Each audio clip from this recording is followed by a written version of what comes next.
Hi అండి, welcome to Shanthi's kitchen. Shanthi's కిచెన్లో ఈ వీడియోలో మనం బ్రేక్ఫాస్ట్ రెసిపీ చూడబోతున్నాం. అదే పూరి.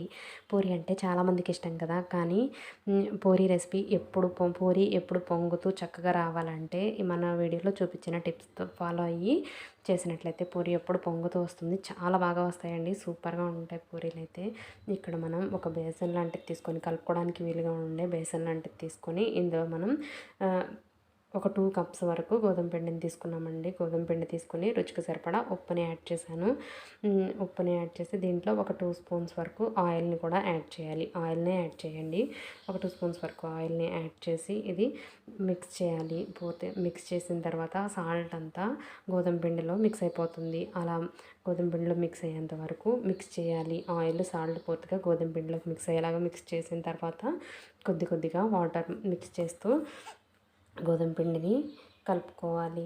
వీడియోలో చూపించిన విధంగా కొద్దిగా వాటర్ని మిక్స్ చేస్తూ కలుపుకోండి. ఒకసారి వాటర్ని మిక్స్ చేయడం వల్ల ఏంటంటే మనకి కన్సిస్టెన్సీ తెలియదు అనమాట. ఇలా కొద్దిగా మిక్స్ చేస్తూ మనం గోధుమ పిండిని మిక్స్ చేసుకున్నట్టయితే కరెక్ట్ కన్సిస్టెన్సీ వచ్చేలాగా మిక్స్ చేసుకోవచ్చు.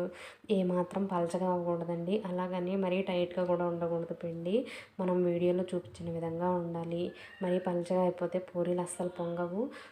గట్టిగా ఉన్నా కూడా అసలు బాగా మనం చేసేటప్పుడు స్ప్రెడ్ అవ్వవు అనమాట. అందుకని వీడియోలో చూపించిన విధంగా ఈ కన్సిస్టెన్సీ వచ్చేలాగా మనం గోధుమ పిండిని మిక్స్ చేసుకోవాలి. ఇలా మిక్స్ చేసుకున్న తర్వాత ఒక 20 మినిట్స్ పాటు చూడండి, వీడియోలో చూపించిన విధంగా మిక్స్ అవ్వాలి.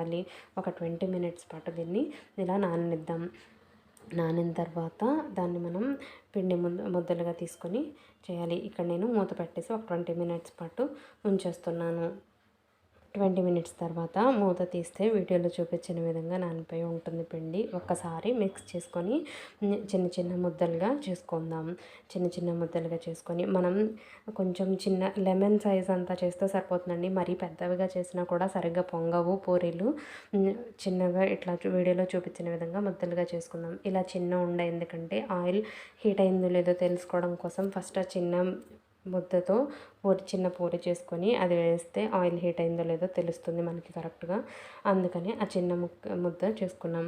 ఇక చూడండి, ఒక గిన్నెలో పొడి పిండి తీసుకొని పూరి పీట మీద స్ప్రింకిల్ చేసుకొని ఆ తర్వాత ముద్దల్ని తీసుకొని దాన్ని పొడి పిండిలో డిప్ చేసుకొని స్ప్రెడ్ చేసుకుంటూ ఉండాలి. మీకు పూరి చాలా రౌండ్గా చక్కగా రావాలంటే అంచు ఉన్న గిన్నెని తీసుకొని దాని మీద గట్టిగా ప్రెస్ చేసి బోర్లిస్తే బాగా మంచిగా రౌండ్గా వస్తాయి. అలా కూడా ట్రై చేయండి. ప్రస్తుతం నేనైతే అలా చెయ్యట్లేదు.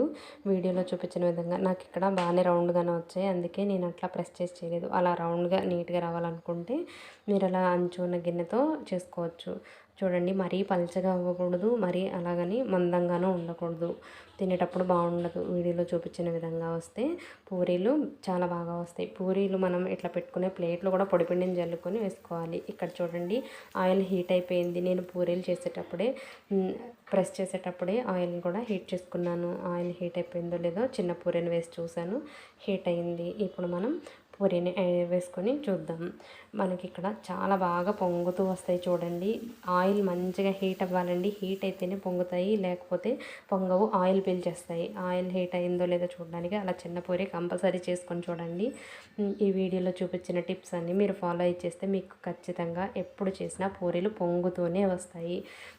1 బై 1 యాడ్ చేసుకొని చక్కగా ఫ్రై చేసుకుంటే మన బ్రేక్ఫాస్ట్ రెసిపీ రెడీ అయిపోయింది. ఇలా పొంగుతూ ఉంటే మనకి 2 తినేవాళ్ళం 4 తినేస్తాం కదండి. అందుకే ఇలా పొంగుతూ వచ్చేలాగా మన వీడియోలో చూపించిన విధంగా ట్రై చేసి మీకు ఎలా వచ్చిందో నాకు కింద కామెంట్ సెక్షన్లో చెప్పండి. ఈ పూరీ కర్రీ రెసిపీని కూడా నేను మన ఛానల్లో పోస్ట్ చేస్తానండి, తప్పకుండా చూడండి. Thank you so much for watching.